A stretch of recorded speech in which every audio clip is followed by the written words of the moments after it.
I'd like to wish everyone a Chag Sameach, a very happy and joyous Yom Haatzmaut, Israel Independence Day.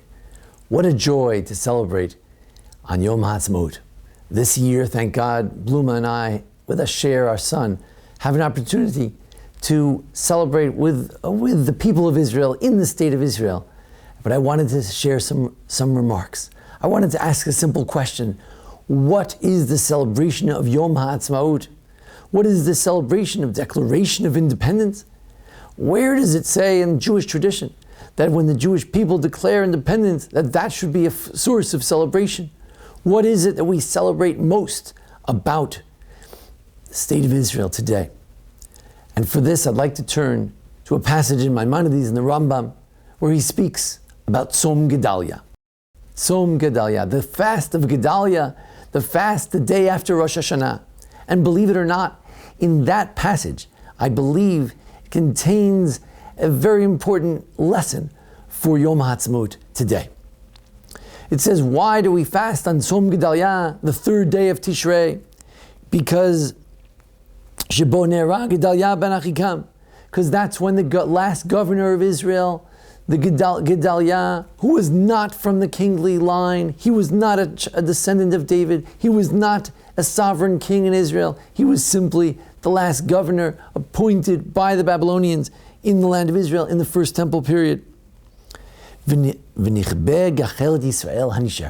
Rambam says, not only was he killed, but the last embers of the coals of the Jewish people of Israel, the inheritance of Israel, the land of Israel at that time, that which was left after the Yehoiachin and other kings had been exiled.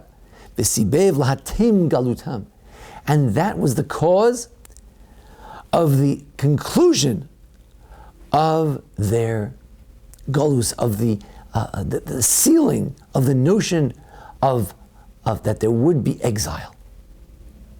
What do we celebrate on Yom Haatzmaut? It's the opposite of Tzom Gedalia.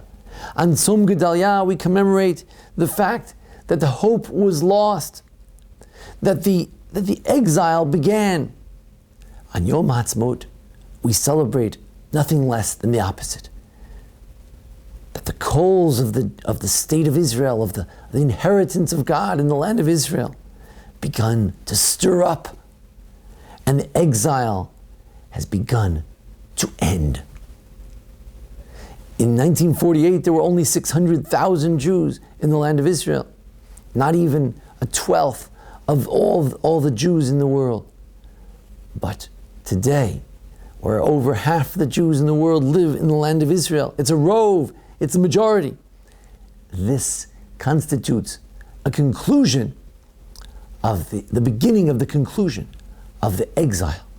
What more could we celebrate? What could be a greater celebration than the stirring up of the coals of the inheritance of God in the land of Israel? What greater celebration could there be than the beginning of the end of exile? Bluma and I hopefully will be witness to thousands of people dancing and celebrating their place in our ancestral homeland in the land of Israel. This is our celebration today. This is what makes it such a great Chag Sameach, such a great joyous holiday. And let us hope that we can not only rejoice today, but to begin to reap the benefits of this precious gift of our generation, and to be able to partake of the fruits of the joy of Yom Haatzmaut and the joy of the land of Israel, speedily and in our days.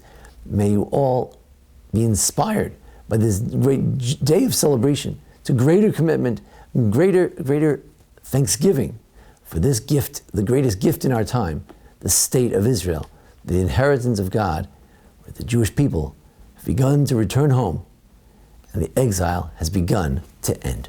Thank you.